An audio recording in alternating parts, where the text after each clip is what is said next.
अगर हमारे पास एक अगर हम सिमेट्री में उसे रखें तो ज़्यादातर लोग जो होंगे वो मिडिल में होंगे, एक के बहुत ज़्यादा मार्क्स, एक के बहुत कम मार्क्स। तो अगर हमने अब उसे एनालाइज करना है तो सबसे पहला हमारे पास तरीकेकार क्या है? पहली तो हमारे पास चीज़ है मीडियन। अब मीडियन का हमारे पास अनग्रुप डाटा का जो फॉर्मूला है ये हमारे पास आ गया n+1/2। अब जो ऑड नंबर्स वाला कोई होगा डाटा, जैसे कि हमारे पास छोटी सी एग्जांपल एक ले लेते हैं 1 3 5। अब चूंकि ये ऑड नंबर है n+1, टोटल n कितना है 3, तो n+1 यानी कि 3+1/2 ये कितना बना 2। यानी कि 2 का क्या मतलब हुआ? 2 मोड नहीं है, 2 का मतलब है सेकंड फिगर हमारा मोड है। यहाँ हमारा आ गया थर्ड 3 मोड। अब अगर आप यहाँ ये कहें कि इव जी सॉरी मीडियन, सो मीडियन हमारे पास आ गया सेकंड फिगर विच इज 3। अब यहाँ अगर 4 फिगर्स हो जाती तो हम क्या करते? यहाँ चौथी हमने फिगर ऐड कर ली। तो यहाँ इवन के केस में ये होता है कि हम करते हैं n+1 यानी कि 4+1/2, और ये जो फिगर आती है 5/2 यानी कि 2.5, इसका मतलब ये 2.5 यहाँ आता है। तो हम इन दोनों फिगर्स का ले लेते हैं एवरेज, यानी कि इसका मीडियन क्या होगा? 3 + 5 8, 8/2 यानी कि इसका होगा हमारा मीडियन 4। और चूंकि मुझे क्लास के बीच में करेक्ट किया गया इसलिए मुझे एक चीज़ याद आई कल भी मुझसे 2 मिसकम्युनिकेशन हो गई थी। पहली बात ये कि जो डिस्क्रीट डाटा है वो फ्रैक्शंस में हो सकता है। मैंने कल कहा था नहीं हो सकता, लेकिन उसकी एग्जांपल एक ये है कि शर्ट का कॉलर वो 14.5 भी होता है और 14 भी होता है। ऑल्दो 2 डिस्क्रीट वैल्यूज हैं, लेकिन 14.5 इंटीग्रल वैल्यू तो ना हुई, फ्रैक्शन में हुई, तो इसलिए ये भी पॉसिबल है। दूसरी बात ये कि क्लास बाउंड्रीज निकलती हैं 2 कंसेक्टिव क्लास बाउंड्रीज, जैसे एग्जैक्टली जैसे कि अगर हमारे पास ये था 1 to 10 और फिर 10 to 20, तो यहाँ हमारे पास क्लास विड्थ निकालने का क्या तरीकेकार होगा? 1 - 10 हमने नहीं करना, उस तरह निकल आएगा 9। हमें करना है 20 - 10, तो इस तरह हमारी क्लास विड्थ सही निकलेगी। सो लेट्स कंटिन्यू टुडेज हमारा फॉर्मूला। ये तो था अनग्रुप डाटा के लिए हमने मीडियन निकालना सीख लिया, हमारा इजी से निकल आया। लेकिन अगर हमारे पास टेबल आ गया तो हम किस तरह निकालेंगे? उसके लिए हमारे पास फॉर्मूला है। जल्दी से अपने अपने फर्स्ट पेजेस पे फॉर्मूला नोट कर लें। मैं भी यहाँ नोट कर लेता हूँ ताकि जब हम एग्जाम्पल यहाँ बोर्ड पे करेंगे तो हमारे लिए आसानी हो। तो L प्लस ब्रैकेट में sigma f/2 minus CF over F, नजर आ रहा है ना, इनटू C। अब ये क्या चीजें हैं ये हम एग्जाम्पल्स के साथ साथ ही देख लेते हैं। हमारा डाटा है क्या? अच्छा, पहली एग्जांपल है अनग्रुप मीडियन की। तो हमने चूंकि अनग्रुप मीडियन की एग्जांपल ऑलरेडी कर रही है, तो ये हम ज़बानी देख लेते हैं। ये हमारे पास डाटा कुछ फिगर्स गिवन थी वो सबसे नीचे। हमने सबसे पहला स्टेप ये किया कि उन्हें अरेंज कर लिया, फिर हमने गिना कि टोटल नंबर कितने थे। हमने कहा 22, 18, 19, 24, 19, 21, ये कितने? 1 2 3 4 5 6 7, 7 + 1 यानी कि फोर्थ फिगर जो होगी वो हमारा मीडियन होगा। तो जब हमने अरेंज किया तो फोर्थ फिगर कौन सी बनी? 1 2 3 और 4, 20 इज आवर मीडियन। अब ये तो था आसान काम हो गया। अब हम आते हैं थोड़े कॉम्प्लिकेटेड काम पे। ये हमारे पास आ गया मोड इन ग्रुप फॉर्म। अब एक एक करके हम देखते हैं कि क्या क्या हमें चीजें चाहिए इस डाटा से। एक मिनट बस, मैं इसे ऑटो स्क्रॉल पे लगा लूं, व्यू ऑटो स्क्रॉल। एक मिनट, ये क्या हो गया? एक मिनट,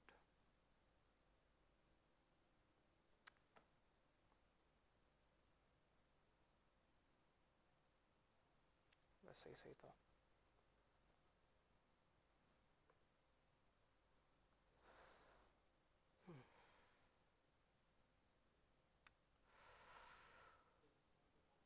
नहीं ना, वो माउस मसला कर रहा है। अब लास्ट पेज पे हम गए, हमने कहा L हमें चाहिए। L is equal to what? L is the lower boundary of the median class. Median class है क्या? वो वाली क्लास जो के मिडिल में जाके आ रही है। अब इतना तो हम निकाल सकते हैं ना कि टोटल इसकी फ्रीक्वेंसी कितनी है? 50। तो 50 का हाफ किधर जाके आएगा?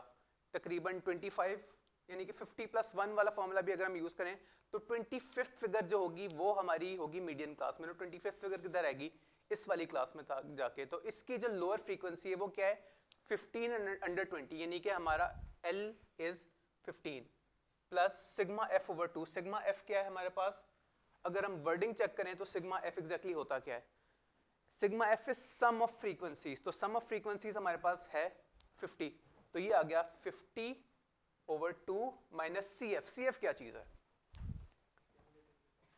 Cumulative frequency. Cumulative frequency before the median class, यानी कि डाटा किधर गया, ये रहा डाटा। तो इस क्लास से पहले हमारी फ्रीक्वेंसी क्या थी, अब इस क्लास की फ्रीक्वेंसी है 35, तो पिछली क्लास की फ्रीक्वेंसी थी 17 प्लस ओवर f क्या है हमारे पास, frequency of the median class. ये देखें f is the frequency of the median class, तो वो हमारे पास गिवन है इस डाटा में 35।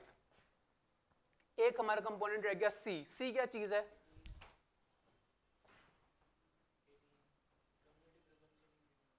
Size of the median class.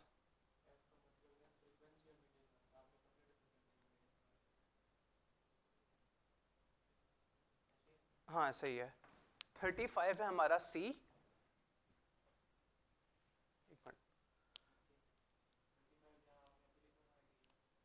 हाँ ठीक है, 35 इज द हमारी, और ये है हमारा 18।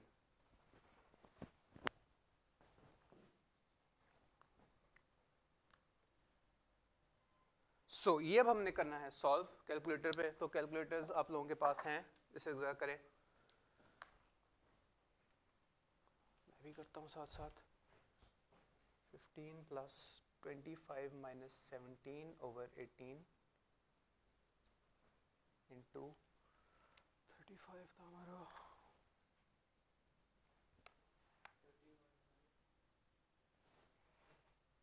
आ गया।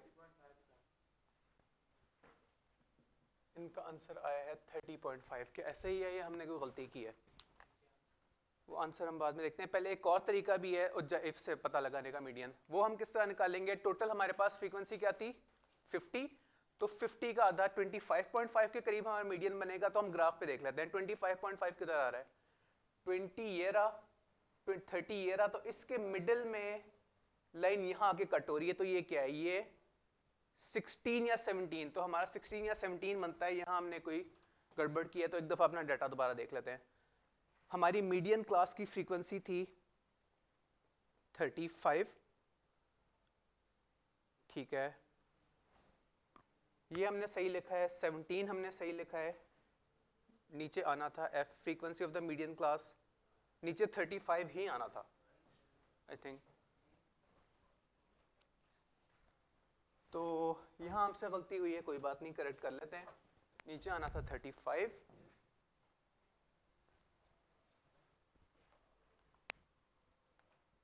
और C इज, अब जरा दोबारा देखें, size of the median class, तो साइज था हमारा 5। अब दोबारा कैलकुलेट करें तो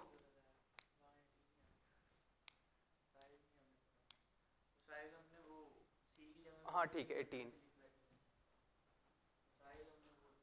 तो अब जरा दोबारा कैलकुलेट करें, या 16 या 17 के आसपास आएगा, क्योंकि हमने ग्राफ से देख लिया है।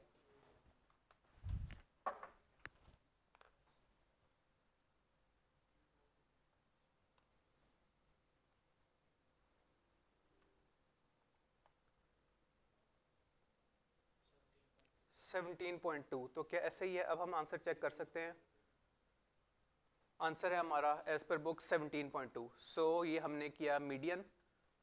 आगे चलें, मीडियन हो गया। नेक्स्ट हमारा है मोड। मोड अगर हम अनग्रुप डाटा के लिए देखें तो आसान तरीन तरीका ये है कि हम देख लें कौन सी फिगर सबसे ज़्यादा यूज़ हो रही है। अभी जो मैंने टेस्ट वाली एग्जांपल दी, जो टेस्ट हमने किसी का लिया, 3 बंदों के 18 नंबर थे। अब यहाँ इस डाटा को देख के हम ये आसानी से पता लगा सकते हैं कि इस तरह का टेस्ट था, इतना आसान था कि लोग उसमें पास हो सकते थे, और पासिंग से थोड़े से ऊपर उन्होंने मार्क्स लिए। तो 18 इज आवर मोड। तो मोड हमें ये बताता है कि कौन सी फिगर ज़्यादा दफा आ रही हैं। तो अनग्रुप डाटा के लिए mode very easy. Group data के लिए वंस अगेन हमारे पास यूज होगा फॉर्मूला। तो फर्स्ट पेज वक्त आ गया कि हम फॉर्मूला लिख लें। L प्लस क्या था, FM minus F1 over F M minus F1 plus Fm minus F2 into C। पिछले जैसा ही है, यहाँ L से क्या है, lower boundary of the median class. लेकिन इससे पहले कि हम ग्रुप डाटा की एग्जांपल देखें, बुक ने हमें एक एग्जांपल दी हुई है अनग्रुप डाटा की भी, तो ये हम आराम से आइडेंटिफाई कर सकते हैं। 22 कितनी दफ़ा आया? एक दफ़ा। 18 कितनी दफ़ा आया? एक दफ़ा। 24 एक दफ़ा। लेकिन 19 दो दफ़ा आया हुआ है, तो दो दफ़ा आने की वजह से ये सिंपल सी बात है कि ये मोड है। नेक्स्ट हमारे पास जो ग्रुप डाटा है, इसमें सबसे पहले हमें क्या चाहिए? L is lower boundary of the median class. तो मीडियन क्लास की लोअर बाउंड्री क्या है? As per data 15 plus Fm क्या है? Frequency of the model class. तो मॉडल क्लास हमने किस तरह निकाली? वंस अगेन वही तरीकेकार कि जिस क्लास में सबसे ज्यादा लोग पाए जा रहे हैं, तो that is frequency of the model class 18। अब तीन जगह लिखना है, 18 और 18। Next minus F1। F1 क्या कहता है? F1 is the frequency of the class before the model class, यानी कि 15। 18 माइनस 15, 18 माइनस 15 प्लस ये अगला ब्रैकेट है। और F2 क्या चीज है? Frequency of the class after the model class, यानी कि 12। 18 माइनस 12 और इनटू C क्या था? C is the size of the median class. तो साइज क्या है? 15 माइनस 20, ये आ गया हमारा 5। सो कैलकुलेटर,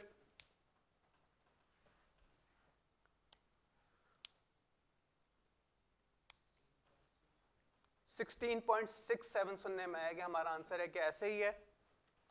लेट्स सी, यस 16.67। और क्या कोई दूसरा तरीका भी है मोड निकालने का? यस है। अगर हमारे पास हिस्टोग्राम कंस्ट्रक्टेड हो तो हम मॉडल क्लास आइडेंटिफाई कर लेते हैं। हमें नजर आ रहा है सबसे ज्यादा फ्रीक्वेंसी इधर है, तो ये हमारी आगे मॉडल क्लास। तो हमने पिछली मॉडल क्लास को और अगली मॉडल क्लास को किया इंटरसेक्ट, तो जहां ये इंटरसेक्ट किया तो ये हमें नजर आ रहा है कि 15 और 20 के बीच में और 15 के ज्यादा करीब है, तो ये 16 या 17।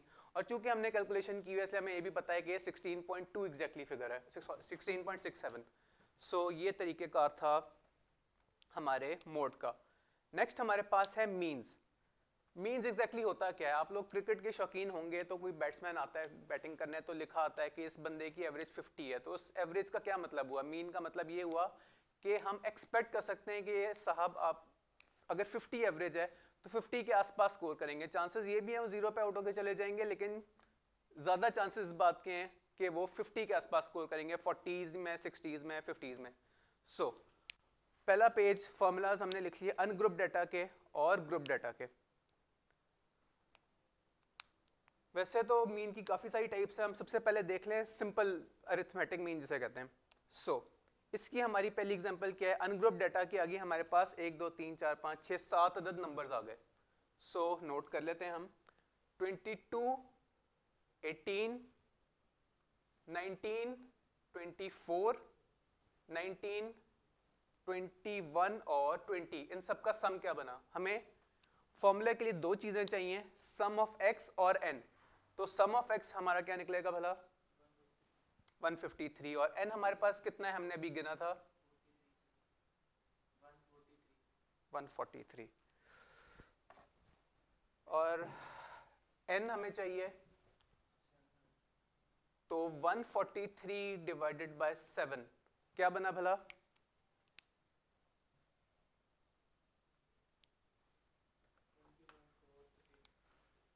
20.4 हमारा आएगा एवरेज। सिंपल जो अनग्रुप डाटा था उसके लिए एवरेज बहुत आसान थी, हमने इनका सम किया और जितने टोटल ये फिगर्स थी उससे हमने कर दिया डिवाइड, तो 20.4 आ गया हमारा डाटा। अब जो ग्रुप डाटा है उसके लिए हमें चाहिए सिग्मा एफ और सिग्मा एफ एक्स। तो ग्रुप डाटा हमारे पास इस तरह का आएगा।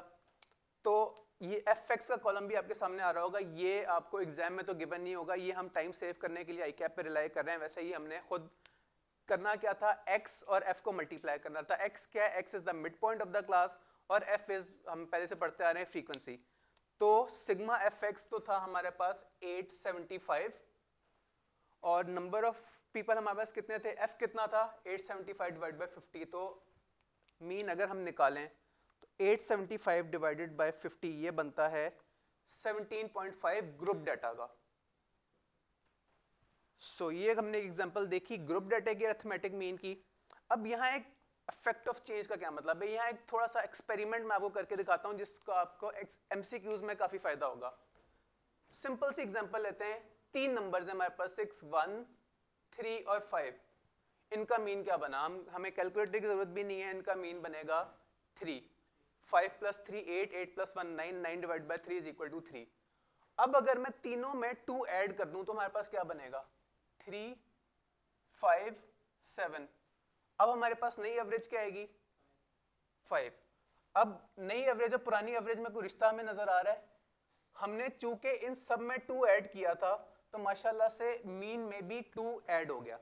अगर हम रिवर्स करते हैं, माइनस कर देते हैं तीनों में से, तो ये क्या बनेगा? -1, ये क्या बनेगा? 1, ये क्या बनेगा? 3। अब नई एवरेज क्या आएगी? नहीं, सॉरी, 1। अब इससे क्या साबित हुआ? हमने 2 माइनस किया तो एवरेज में से भी 2 माइनस हो गया। अब एक दफा मल्टीप्लाई भी करके देख लेते हैं। 1 2 = 2, 3 2 = 6 और 5 2 = 10। अब नई एवरेज क्या आई? 6 और 3 2 = 6। तो हम जो भी नंबर सब अगर फिगर्स में ऐड कर रहे हैं, लेस कर रहे हैं, मल्टीप्लाई कर रहे हैं, वो एग्जैक्टली इफेक्ट हो जाएगा मीन पे। इस तरह के काफी सारे एमसीक्यूज आपको मिलेंगे। तो यहाँ हमने ऑलरेडी क्लियर कर लिया कि जब कोई चीज ऐड हो रही हो, लेस हो रही हो, तो उसका हमारी मीन पे क्या असर पड़ेगा। नेक्स्ट हमारे पास है कंबाइंड अरिथमेटिक मीन। अगर हमारे पास एक से ज्यादा तरह की मीन है, 2 डिफरेंट क्लासेस हैं, दोनों के स्टूडेंट्स में डिफरेंट नंबर ऑफ स्टूडेंट्स हैं, उनकी डिफरेंट एवरेज है, तो उस केस में हमने क्या करना है वो भी हम करना सीख लेते हैं। सबसे पहले आप नोट करें फर्स्ट पेज पे फॉर्मूला। उतनी देर में मैं जगह बनाता हूं हमारे बोर्ड पे ताकि हम अपने हाथ से भी कुछ सॉल्व कर सकें।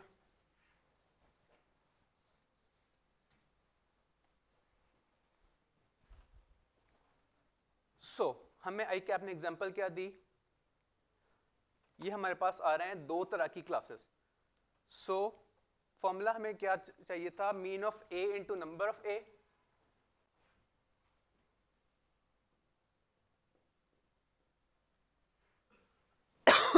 Plus mean of B into number of B over number of A plus number of B. Data हमारे पास गिवन है किस फॉर्म में भला? इस फॉर्म में। इसका तरीकेकार क्या होगा? हमने लिखा 1200 इंटू नंबर ऑफ स्टूडेंट्स कितने थे? ग्रुप ए के, 60 प्लस 400 इंटू 70, और नीचे हमने क्या कहा? हमने कहा टोटल नंबर कितने हैं? 60 प्लस 70। करना हमने खुद कैलकुलेट है कि ऑल्दो हमें इसका आंसर नजर आ रहा है, हमने उसके ऊपर ध्यान नहीं देना।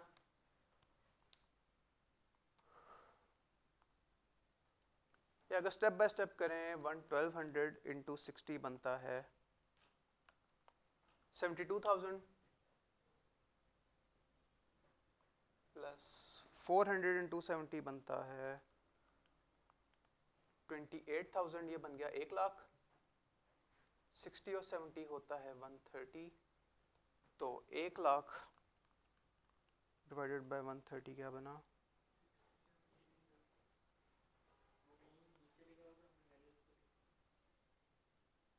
मीन। ओके, चलें अगर हम अज्यूम ये करें कि नंबर ऑफ स्टूडेंट्स जो थे वो दरअसल मीन था, और अगर हम रिवर्स करके करें, हमारा तरीकेकार सही था, हमें डाटा गलत नजर आ रहा था, तो तरीका ऐसे ही है। यही हम अगर रिवर्स कर दें तो हमारा आंसर बुक से मैच कर जाएगा। इस तरह अगर हम करें तो हमारा आंसर आता है 769 के टोटल 60 लोग थे इस क्लास में, 70 लोग थे उस क्लास में, और उनका मीन स्कोर एक का 1200 था, एक का 400 था। नेक्स्ट हमारे पास तरीकेकार क्या है? Weighted arithmetic mean. इसकी हमें जरूरत कहां पड़ती है? वेटेड अरिथमेटिक मीन की एग्जांपल आप ये समझें कि आपके पास 2 तरह की जॉब ऑफर्स हैं।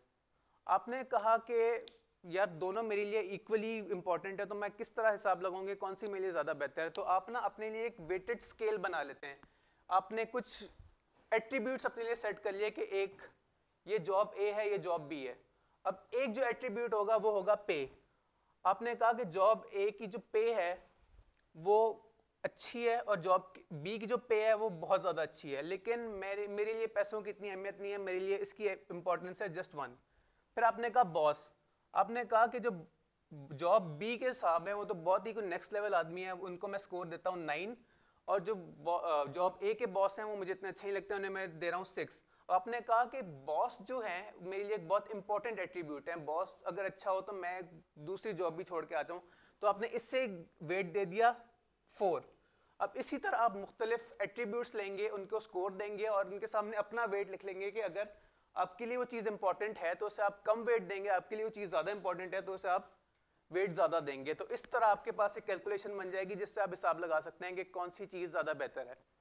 हमें बुक ने इसकी क्या एग्जांपल दी, कोई यूनिवर्सिटी है, वो 2 स्टूडेंट्स को उन्होंने एडमिशन देना है, तो उनके लिए वेटेज क्या है, उनके लिए आर्ट की कोई वेटेज नहीं है, तो उन्होंने लिख दिया आर्ट के सामने 0 कि आर्ट में बंदे के जितने भी नंबर हैं दैट डजंट मैटर। लेकिन मैथ सबसे ज़्यादा इंपॉर्टेंट है क्योंकि हम क्यूएम ही बैठ के पढ़ रहे हैं, सो क्यूएम की वेटेज है ज़्यादा। तो इससे हम कैलकुलेट किस तरह करेंगे, वो ऊपर लिखा है फॉर्मूला, होपफुली हमने फर्स्ट पेज पे लिख लिया होगा। सो सिग्मा डब्ल्यू एक्स और सिग्मा डब्ल्यू, सो ये हम कैलकुलेट कर लेते हैं।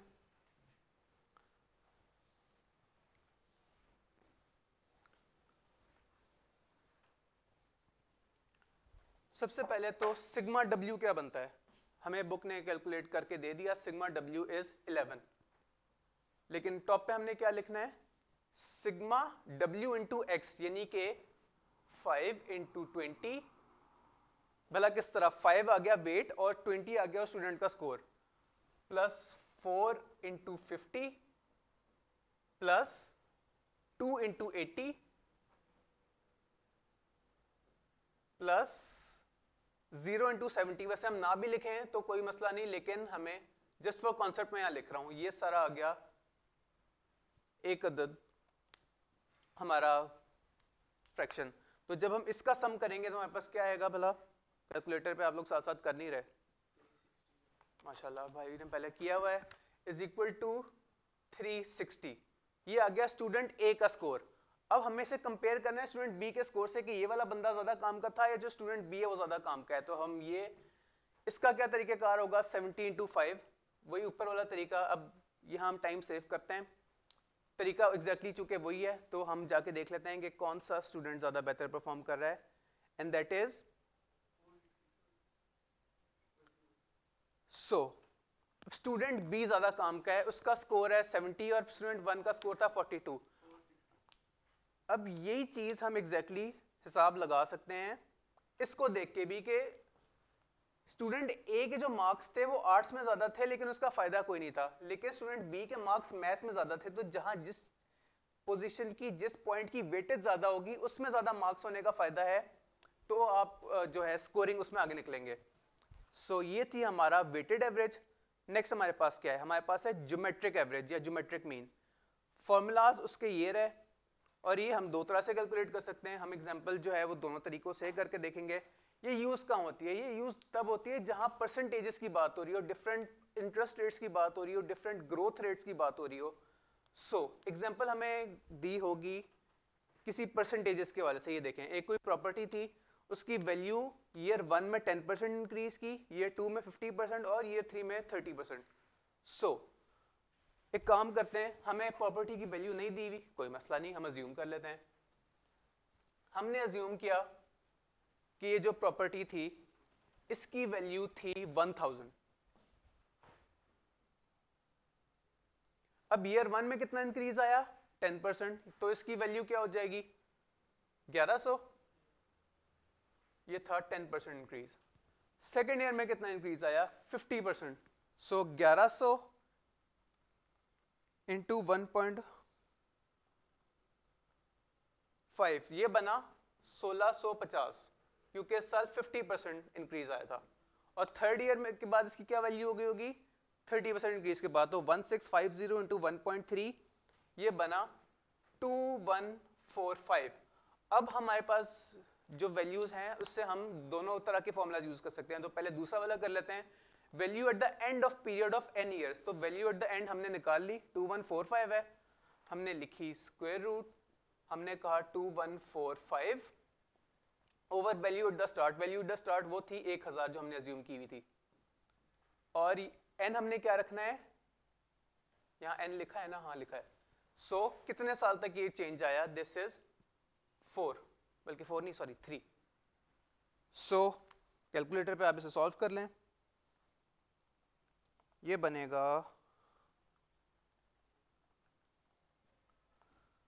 2145 over 1000, 1.21,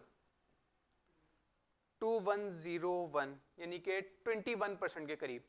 यही हम दूसरे तरीके से भी सॉल्व कर लेते हैं, फिर इसका आंसर देखेंगे। तो दूसरा तरीका क्या था? x1 into x2 into x3, और ये सारा है स्क्वायर रूट में, स्क्वायर रूट की रेज टू पावर 3 पे। सो हमने लिखा इस तरह, प्लस आ रहा है बीच में कि मल्टीप्लाई आ रहा है? मल्टीप्लाई आ रहा है। यहाँ इवन मुझसे भी गलती अक्सर हो जाती है, यहाँ हमने मल्टीप्लाई लिखना है, तो 10% इंटू 50% इंटू 30%, और यहाँ आएगा 3। होपफुली कैमरे में ये एरिया भी नजर आ रहा होगा। सो 3, 10 इंटू 50 इंटू 30, इससे क्या बना? इससे बना 24.66। सो अब देखते हैं कि इसे बुकने के साथ सॉल्व किया। हमने दोनों तरीकों से सॉल्व करके देख लिया। तो पहले तरीके से बन रहा है, ठीक है, हमने गलती ये की थी कि यहाँ हमें 1.1, 1.5 और 1.3 करना चाहिए था। इसी अगर को हम दोबारा से करें तो ये बनेगा 3 इंटू 1.1 इंटू 1.5 इंटू 1.3, 1.28, यानी कि 28.9%। और दूसरे तरीके से भी 1.29 ही बन रहा है। हमारा कैलकुलेशन एरर है शायद कोई। 214.5 डिवाइड बाय 100। अच्छा, उन्होंने भी 100 वैल्यू अज्यूम की हुई थी, तो उन्होंने 214.5 बनाया। सो तरीका तो हमें समझ आ गया ना। 1000 के केस में डिफरेंट है और 100 के केस में डिफरेंट है, बाकी तरीकेकार सेम ही था। हमने यहाँ वैल्यू 3 रखी थी। नेक्स्ट हमारे पास आ गया harmonic mean. Harmonic mean use होता है स्पीड्स के केस में, और इवन बुक ने भी यहाँ एडमिट किया हुआ है कि यह रियल लाइफ में ज्यादा यूज नहीं होता। देखें, इट इज नॉट यूज, किधर लिखा है? It is not use but is much useful in calculating out average speeds. Formula क्या है? पहले पेज पे वक्त आ गया, हम लिख लें n over sigma 1 over reciprocal. So simple सा ये तरीकेकार है। इसकी दो हमें स्पीड्स दी गई हैं, ये हम इवन बोर्ड के बजाय ज़बानी भी सॉल्व कर सकते हैं। हमने n पे क्या लिखा? हमने लिखा 2, क्योंकि दो तरह की स्पीड्स दी हुई थी। रेसिप्रोकल में हमने क्या लिखा? 1 ओवर 60 प्लस, प्लस है कि मल्टीप्लाई है? ये हमेशा ध्यान से देखा करें, अक्सर गलती हो जाती है। प्लस 1 ओवर दूसरी स्पीड है 40। सो हमारा आंसर आना चाहिए 48, जो कि 48 ही आया है। सो एक सिंपल सा टॉपिक, आगे इसका कोई एमसीक्यू भी एक ही है। So this was our harmonic mean, और इसके साथ ही हमारा यूनिट 1 खत्म हुआ। लेकिन चैप्टर हमारा अभी पड़ा है, लेकिन कोई नहीं, हमारे पास टाइम भी है, इंशाल्लाह आज ये चैप्टर पूरा करके यहाँ से लेंगे। नेक्स्ट हमारे पास है measures of dispersion. Exactly measures of dispersion होते हैं क्या? मेजर ऑफ डिस्पर्शन ये होते हैं कि जो डाटा है वो जो मिड पॉइंट है, हमने पिछले यूनिट में तो मिड पॉइंट्स की बात की ना, मिड पॉइंट से कितना दूर है डाटा, कितना फैला हुआ है। तो उसका सबसे पहला तरीकाकार क्या है? रेंज। रेंज से हम पता लगा लेते हैं कि डाटा शुरू कहाँ पे हो रहा है, खत्म कहाँ पे हो रहा है। उसका फॉर्मूला इंतहाई आसान सा है, फर्स्ट पेज पे लिख लें। n सबसे बड़ी फिगर माइनस n सबसे छोटी फिगर। साथ हमें अनग्रुप डाटा क्या दिया गया है? कोई 7 तरह के स्टूडेंट्स हैं। अब इसमें से जरा गौर करें, सबसे बड़ी फिगर कौन सी है? 22, 28, 19, 24, 19, 21, 20। सबसे बड़ी फिगर है 24 और सबसे छोटी फिगर है 18। सो हमने सबसे बड़ी माइनस सबसे छोटी फिगर माइनस किया, हमारे पास रेंज आ गई। अब हम इंटरप्रेट इसका किस तरह करें? अब इसका मतलब ये निकला कि टोटल जितनी भी हमारे पास एजेस हैं उनका मैक्सिमम भी जो गैप है वो है 6 सालों का। और ग्रुप डाटा के लिए क्या फॉर्मूला होता है? ऑल्दो यहाँ लिखा नहीं, मैं बता देता हूं। सबसे बड़ी क्लास जिसका फ्रीक्वेंसी 0 नहीं है, माइनस सबसे छोटी क्लास की जिसकी फ्रीक्वेंसी 0 नहीं है। जैसे मैं आपको टेबल पे दिखाऊं तो इसका तरीकेकार क्या होगा, अब यहां होना चाहिए था 30 to 35, क्योंकि सारी बाउंड्रीज 5 की है ना, तो हम यहां माइनस करेंगे 35 माइनस 5। इसकी फ्रीक्वेंसी 2 है, इसकी फ्रीक्वेंसी 1 है। अगर हम चाहते हैं तो यहाँ एक और क्लास भी ऐड कर सकते थे 0 to 5 की, लेकिन चूंकि 0 to 5 वाला कोई बंदा यहाँ है नहीं, तो इसलिए हमने उसे क्या इग्नोर, 30 एंड ओवर के ऊपर भी कोई नहीं है, तो हमने इससे अज्यूम किया 35। तो हमारा बनेगा 35 minus 30 for this group data. तो इसका हमारे पास रेंज है 30। कैसे ही है? यस, 30,000, क्योंकि ऊपर बात थाउजेंड्स में हो रही है। नेक्स्ट हमारे पास है इंटर क्वार्टाइल रेंज। क्वार्टाइल्स का हमने थोड़ा सा जिक्र कल भी किया था। क्वार्टाइल्स एग्जैक्टली है क्या? हमने डाटा को परसेंटाइल्स, क्वार्टाइल्स, डेसाइल्स में जो डिवाइड किया था, तो क्वार्टाइल्स हैं 4 टुकड़े अगर हम डाटा के करें। तो किसी भी डाटा का थर्ड क्वार्टाइल निकालने का क्या तरीकेकार है, हम टोटल उसकी फ्रीक्वेंसी लेंगे, उसे मल्टीप्लाई कर देंगे 0.75 से, तुम्हारे पास फिगर आ जाएगी वो जो कि थर्ड क्वार्टाइल की होगी। और इंटर क्वार्टाइल रेंज हमने किस तरह निकालनी है, ये आ गया उसके इंटर क्वार्टाइल के फॉर्मूला और सेमी इंटर क्वार्टाइल रेंज के फॉर्मूलाज। फर्स्ट पेज पे आप सब लिख लें तो फिर हम सॉल्व भी कर लेते हैं।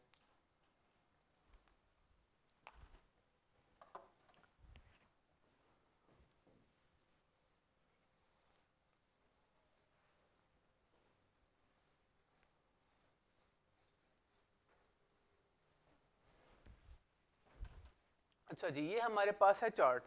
अब टोटल हमारे पास क्यूमुलेटिव फ्रीक्वेंसी कितनी है? 50। तो 50 इंटू 75% क्या बनेगा? 50 का 75% बनेगा 37.5 फिगर जो है। ऑल्दो हमें इस डाटा को देख के ये नहीं पता लगता है कि 37.5 फिगर कौन सी है, तो कोई मसला नहीं, आगे आई थिंक ग्राफ भी बना होगा ये। अब 37.5 फिगर किधर आती है, हमें टेबल पे जरा गौर करना पड़ेगा। तो ये आ गया 35, ये आ गया 40, तो इसके बीच में कहीं कहीं यहां से फिगर आई। अब ये क्या है भला? दिस इज, मैं कह रहा हूं कि 21 है। 21 इज आर Q3 की फिगर। फिर हमें चाहिए 25th फिगर। क्या हमारे पास फॉर्मूला था भला? Quartile 3 minus quartile 1। क्वार्टाइल 1 हम किस तरह निकालेंगे? इनटू 25%। अगर 50 का हम 25% लें तो फिगर बनती है 12.5, यानी कि 12.5 वाली फिगर कौन सी होगी? वंस अगेन आते हैं ग्राफ की तरफ। 12.5 किधर फॉल कर रहा है?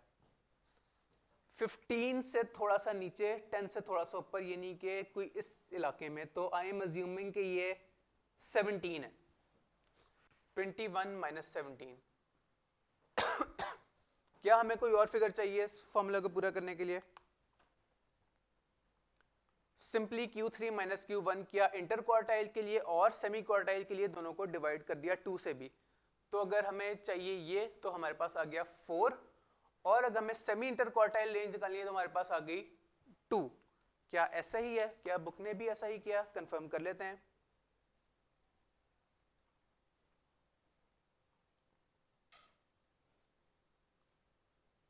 नहीं, थोड़ा सा डिफरेंस है। और क्यों?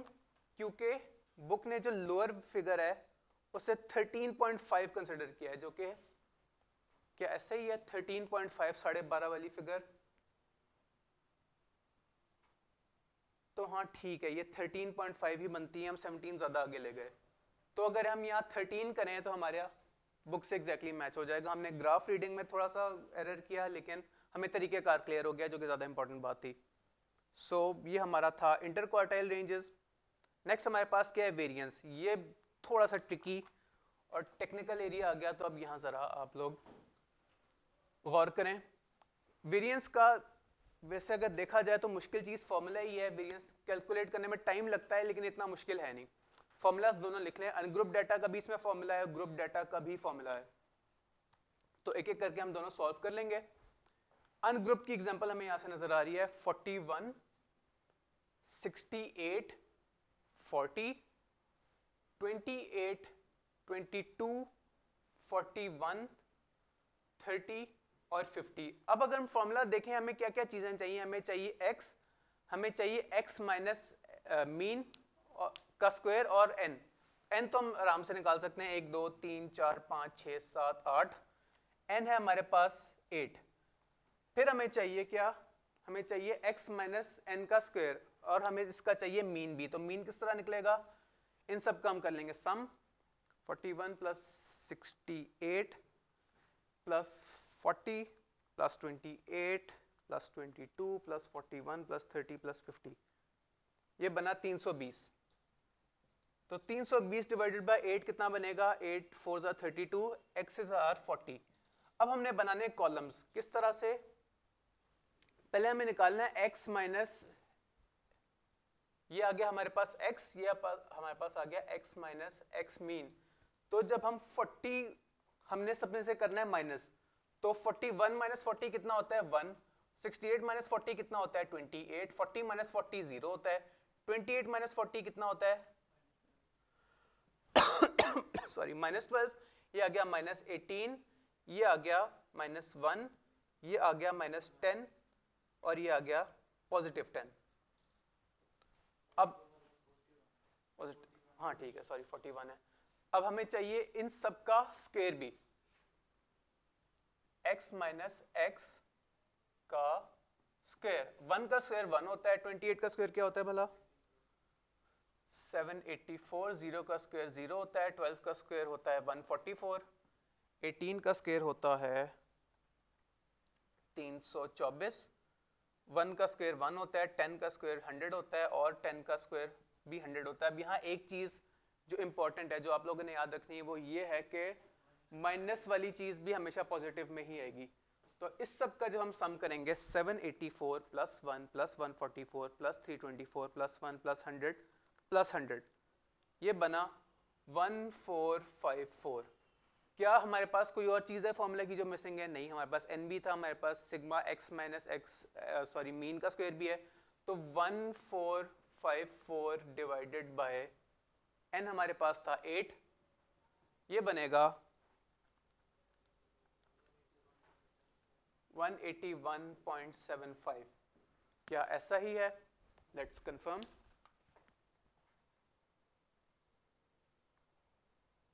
वन 181.75 हमने ये सही कर लिया। नेक्स्ट हमें चाहिए ग्रुप डाटा, तो ये आ गया ग्रुप डाटा। टाइम सेव करने के लिए हम ये टेबल बुक वाला यूज कर लेंगे।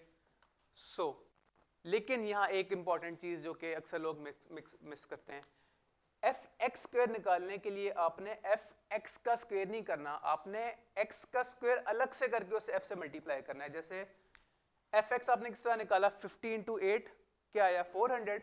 अब कुछ लोग क्या करते हैं 400 इंटू 400 का स्क्वायर ले लिया, जो कि आपके पास आ जाएगा 160,000, जो कि ऐसा नहीं करना, आपने x का स्क्वायर अलग से कैलकुलेट करना है। कैलकुलेटर पे आप डायरेक्ट भी कर सकते हैं, 50 का स्क्वायर इंटू 8, तो वो बनेगा 20,000, जो कि यहाँ आ रहा है। क्लियर? सो इन सारे फॉर्मूलाज को प्लग इन, इन सारी फिगर्स को प्लग इन करते हैं अपने फॉर्मूला में। हमें चाहिए था, एक दफा फॉर्मूला की शक्ल भी दोबारा देख लें, हमें चाहिए था f सिग्मा एफ एक्स का स्क्वायर, सिग्मा f का minus sigma F x simple भी और एफ एक्स स्क्वायर भी। सो वैल्यूज पुट कर लेते हैं, हमारे पास जगह थोड़ी कम पड़ गई है, कोई मसला नहीं, और जगह बन जाएगी।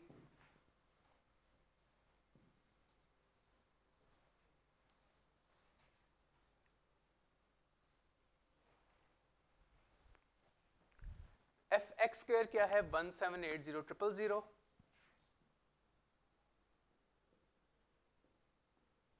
सिग्मा एफ हमारे पास क्या है 40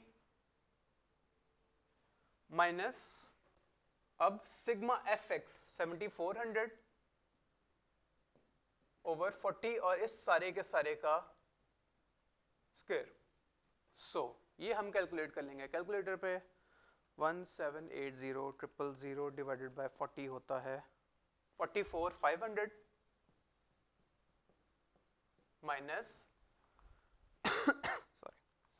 7400 ओवर 40, इस सारे का स्क्वायर, ये बना 34,225। अब 44,500 माइनस 34,225 बनता है 10275। क्या ऐसा ही है? Let's confirm. यस, ऐसा ही है। और हमें इसका भी इफेक्ट ऑफ चेंज पता होना चाहिए। अगर हम हमारे पास कोई वेरिएंस है 3-4 फिगर्स का और उन सब में हम कोई भी चीज ऐड कर दें या लेस कर दें तो वेरिएंस पे कोई असर नहीं पड़ेगा। क्यों? क्योंकि वेरिएंस इज द मतलब distance from the mid point. तो अगर सारी फिगर्स बढ़ गई हैं तो मिड पॉइंट से डिस्टेंस तो वैसा का वैसा रहेगा, लेकिन वेरिएंस में चेंज आता है अगर आप इसमें कोई चीज करें सारी फिगर्स में मल्टीप्लाई। और मल्टीप्लाई अगर अच्छा मल्टीप्लाई भी के केस में भी आपने सिंपल नंबर मल्टीप्लाई नहीं करना, आपने उसका स्क्वायर मल्टीप्लाई करना है। जैसे कि अगर आपके पास फॉर एग्जांपल 1, 3 और 5 वाली एग्जांपल ही दोबारा ले लें। अब इससे अगर हम चेंज करते हैं 3, 5 एंड 7 में तो हमारा वेरिएंस सेम ही रहेगा क्योंकि हमने 2 ऐड किया था। लेकिन अगर हम मल्टीप्लाई करते हैं, इसे हम 2, 6 और 5 2 10 कर लेते हैं, तो इस केस में हमारा वेरिएंस जो अगर अज्यूम करें कि इसका वेरिएंस था 3, जो कि था नहीं लेकिन हम टाइम सेव करने के लिए कर रहे हैं, तो यहाँ 3 में 2 ऐड मल्टीप्लाई नहीं होगा, 2 का स्क्वायर मल्टीप्लाई होगा, तो अब इसका वेरिएंस हो जाएगा 12। इसी तरह अगर 10 मल्टीप्लाई हो रहा था तो आप पुराने वेरिएंस को 100 से मल्टीप्लाई करेंगे क्योंकि स्क्वायर यूज होता है वेरिएंस के फॉर्मूला में। सो ये मैंने आपको इफेक्ट ऑफ चेंज भी बता दिया, ये आपके एमसीक्यूज में काम आएगा। नेक्स्ट हमारे पास है standard deviation. Standard deviation is the square root of variance. अगर आपको वेरिएंस का फॉर्मूला आता है तो समझे आपको स्टैंडर्ड डिविएशन भी आ गई, क्योंकि आपने वही फॉर्मूला आपको देख के याद आ गया होगा, अब ये थोड़ी देर पहले हमने पढ़ा है, उसके ऊपर आपने स्क्वायर रूट लगा देनी है तो हमारे पास आ जाएगी स्टैंडर्ड डिवीजन। ऑल्दो हम इस तरह ये फॉर्मूलाज यूज कर चुके हैं तो एक दफा बस फास्ट मोड में इसे बुक पे ही गो थ्रू कर लेते हैं। अनग्रुप डाटा के लिए सिंपली हमने पहले मीन निकाला, मीन से हमने टेबल बना लिए, टेबल के कॉलम क्या था हमारा x माइनस मीन वाला और फिर उसके स्क्वायर वाला, उससे हमने निकाल लिया अनग्रुप डाटा का मीन। बस एंड पे एक स्टेप एक्स्ट्रा क्या है कि हमने स्क्वायर रूट ऐड कर दी। इसी तरह जो ग्रुप डाटा हमारे पास आता है तो हमें fx का कॉलम चाहिए, हमें fx स्क्वायर का कॉलम चाहिए, हमें f का कॉलम चाहिए, सबके सम हमारे पास आ जाएंगे तो इससे हमारी निकल आएगी स्टैंडर्ड डिवीजन। सो यूनिट 2 भी हो गया। नहीं, यूनिट 2 का एक टॉपिक रहता है that is coefficient of variation. वो एग्जैक्टली होता क्या है? कोएफिशिएंट ऑफ वेरिएशन होता है कि रिलेटिंग टू मीन एक चीज की वेरिएशन किस हद तक ज्यादा है। इससे हम ये पता लगा सकते हैं कि कौन सा डाटा कंसिस्टेंट है, कौन सा डाटा इनकंसिस्टेंट है, कौन से डाटा में चेंजेस ज्यादा हैं। इसका फॉर्मूला क्या होता है? Standard deviation divided by x बार, यानी कि x बार होता है मीन। तो इसकी एग्जांपल हमें क्या दी हुई है? इंतहाई सिंपल सी एग्जांपल्स हैं, हम खड़े खड़े सॉल्व कर सकते हैं। 3 डिवाइडेड बाय 12, 3 1 जा 3, 3 4 जा 12, 4 डिवाइडेड बाय 100 ये बनेगा 25%। और इसी तरह 10 divided by 64 into 100, 10 divided by 64 ये आया 15.6%। अब यहाँ ये चीज इंपॉर्टेंट नहीं है कि हमने आसान सी चीज सॉल्व कर ली, अब हमें इसकी इंटरप्रिटेशन आनी चाहिए, और वो ये कि चूंकि 25% जो टेस्ट 1 है उसकी वेरिएंस ज्यादा है, इसका मतलब ये कि इस पर जो डाटा था उसमें वेरिएंस ज्यादा थी और ये डाटा इनकंसिस्टेंट था। Test 1 have highest relative dispersion, इसका मतलब यही है जो भी मैंने कहा कि उसका टेस्ट 1 का जो डाटा है वो ज्यादा स्कैटर्ड है, वो मीन से ज्यादा दूर दूर है figures. So this was our coefficient of variation. Next हमारा यूनिट स्टार्ट होता है मेजर्स को आपस में कंपेयर करने का। ये थोड़ा थ्योरी का टॉपिक है, वही टेस्ट वाली एग्जांपल लेते हैं और इसे एक दफा गो थ्रू कर लेते हैं। एक टेस्ट था, उसमें ज्यादातर बच्चों ने 20s में मार्क्स लिए, एक ने 29 लिए, कुछ ने 10-12 भी लिए जो फेलियर्स थे। तो मीन का क्या फायदा है? Mean uses every value in the distribution. जब हमने मीन निकाला तो हमने सारे के सारे टेस्ट जो थे सबके सब बच्चों के मार्क्स का टोटल किया ना, तो इससे सारी वैल्यूज यूज हो गई। और मीन अक्सर यूज होता है, जैसे मैंने अभी थोड़ी देर पहले क्रिकेट की एग्जांपल दिया, आप इवन डेली उसमें भी आप मीन की बात करते हैं। इवन अगर आप पैसों की बात करें कि भाई कल तुम्हारा कितना खर्चा हुआ, आज कल कितना खर्चा हुआ, तो आपको आपका दोस्त ये नहीं बताएगा कि कल मैंने इतने पैसे खर्च किए, परसों इतने किए। वो ये कहेगा यार रोजाना कोई 100-150 रुपए का खर्चा हो जाता है। तो ये डेली लाइफ में भी बहुत यूज होता है, लेकिन इसकी डिसएडवांटेज है can be distorted by extreme values. अगर कोई ऐसा डाटा था कि कुछ लोगों ने 10 नंबर लिए, कुछ ने 20 नंबर लिए, और फिर एक आ गया उसने 100 नंबर ले लिया, तो मीन तो आउट हो जाएगा, मीन तो जाएगा 75-65 पे, हालांकि कोई ऐसा 65 वाला बंदा है भी नहीं। इसी तरह अगर डिस्क्रीट डाटा है तो मीन की कोई ऐसी फिगर आएगी जो कि हमारे डाटा में नहीं होगी। अगर टेस्ट का एवरेज हमारे पास आ जाता है 17.5, तो हो सकता है 17.5 वाला कोई बंदा हो ही ना, 16 वाले हों, 18 वाले हों, लेकिन 17.5 वाला होगा नहीं। नेक्स्ट हमारे पास क्या है, मीडियन एक्सट्रीम वैल्यू से इन्फ्लुएंस नहीं होता। इसका क्या मतलब है, जैसे कि डाटा था 1 2 3 4 5 और उसके बाद डायरेक्ट 99, तो इस केस में हमारा मीडियन भी 3 4 ही आएगा, 99 के आसपास नहीं जाएगा, क्योंकि ये एक मिड फिगर है। It is an actual value as long as there is odd number. अगर ऑड नंबर्स हैं तो ये कुछ बाहर की फिगर नहीं आ सकती। मीडियन चूंकि हमने डाटा में से ही उठाना है, इसलिए वो उसमें से ही होगा मीडियन। लेकिन दूसरी काम में यूज़ नहीं होता। आप डेली लाइफ में नहीं कहते हैं कि तुमने बताओ मीडियन तुम्हारा खर्चा आजकल क्या चल रहा है। इसी तरह मोड इज एक्चुअल वैल्यू, वही पुरानी वाली बात कि मोड चूंकि हमने डाटे में से ही उठाना है तो वो डाटे की ही फिगर होगी, कोई बाहर की फिगर नहीं होगी। इसका भी लेकिन यही यूज़ है कि little use in other application, mode भी रियल लाइफ में यूज़ नहीं होता। रेंज और इंटर क्वार्टाइल रेंजेस बहुत आसानी से कैलकुलेट हो जाते हैं, लेकिन इनका भी little use in other applications है। और ये distorted by extreme figure range. अभी थोड़ी देर पहले जो हमने मीन की बात की, अगर 99 अगर आ गया हमारा तो रेंज हमारी अच्छी खासी बढ़ जाएगी। स्टैंडर्ड डिविएशन में ये है कि उसमें वैल्यूज सारी यूज होती हैं, अच्छी बात है। और स्टैंडर्ड डिविएशन आगे आपकी वेरिएंस वगैरह में कैफ के सब्जेक्ट्स में काम आएगा। जबकि डिफिकल्ट टू अंडरस्टैंड थोड़ा सा है इसका फॉर्मूला। इवन अनग्रुप डाटा हम देखते आ रहे थे कि अनग्रुप डाटा बाकियों का सबसे आराम से कैलकुलेट हो रहा था, लेकिन स्टैंडर्ड डिविएशन में और वेरिएंस में इवन इसको भी हमें फॉर्मूला लगाना पड़ा और डिफिकल्ट टू कैलकुलेट। लेकिन साथ उन्होंने ये भी बता दिया कि जब आप एक्सेल पे कैलकुलेट कर रहे हो तो इतना टाइम नहीं लगता, लेकिन चूंकि हमें पेपर क्यूएम का देना है कैलकुलेटर्स पे, इसलिए हमारा थोड़ा सा टाइम लगेगा। और क्या रह गया, वेरिएंस। अगर हमें स्टैंडर्ड डिविएशन गिवन है तो हम वेरिएंस आराम से निकाल सकते हैं, और ये अदर एप्लीकेशन में भी यूज होती है। उसके बाद क्या है, स्क्यूनेस और मेजर सेंट्रल टेंडेंसी। ये हम दोबारा से पढ़ रहे हैं, हमने कल भी पढ़ा था कि जहां स्क्यूनेस लेफ्ट की तरफ हो तो मीन कम होता है मीडियन से, और स्क्यूनेस अगर राइट की तरफ ज्यादा हो, ये मैं ज़बानी बातें कर रहा हूँ। स्क्यूनेस का क्या मतलब है, ये जो हमने कल डिस्कशन की थी कि अगर अगर लेफ्ट की तरफ ज्यादा स्क्यूड है, अगर इस तरह का डाटा है या इस तरह का डाटा है, तो इस केस में मीन मीडियन, इस वाले केस में mean is smaller than the median. यहां मीन ये रहा और मीडियन ये रहा, और इसके केस में इससे ऑपोजिट। सो ये डायग्राम्स हमने कल देख ली थी एक दफा, फिर बुक ने हमें याद दिला दिया और हमने एक बड़ा टॉपिक गो थ्रू कर लिया। एक दफा इसके स्टिकी नोट्स भी देख लेते हैं, कोई इसमें नई बात तो नहीं हमें बताई गई। Median is the middle value, ठीक है, हमें पता था। ये फॉर्मूला एक दफा दोबारा ज़बानी याद करने की कोशिश करते हैं। Lower boundary plus sigma F over 2 minus C F over F into C. C क्या था, सी था क्लास विड्थ, एफ क्या था frequency of the median class, और सी एफ क्या था मीडियन क्लास से पिछली वाली क्लास की फ्रीक्वेंसी। मोड क्या था, मोड सबसे आसानी से अकरिंग वाली फिगर थी। ग्रुप डाटा में हमें आंखों से देख के पता लग जाता है कौन सी फिगर सबसे ज्यादा आ रही है, और उसका ग्रुप डाटा के लिए हमारे पास फॉर्मूला था, जो जहां के नई बात है F am the frequency of the model class. F1 क्या था पिछली वाली क्लास का फ्रीक्वेंसी, और F2 क्या था अगली वाली क्लास की फ्रीक्वेंसी। इसी तरह अरिथमेटिक मीन का अनग्रुप डाटा का था कि सारी की सारी फिगर्स का करना है सम, जितनी फिगर्स हैं उससे हमने कर देना है डिवाइड। ग्रुप डाटा के लिए था हमें कॉलम्स बनाने थे, F को X से मल्टीप्लाई करना था, F थी फ्रीक्वेंसी, X था mid point of the class, और range is the simply the difference between. Although उन्होंने यहाँ फॉर्मूला नहीं बताया, लेकिन फॉर्मूला आसानी से हमें याद है, सबसे बड़ी फिगर माइनस सबसे छोटी फिगर।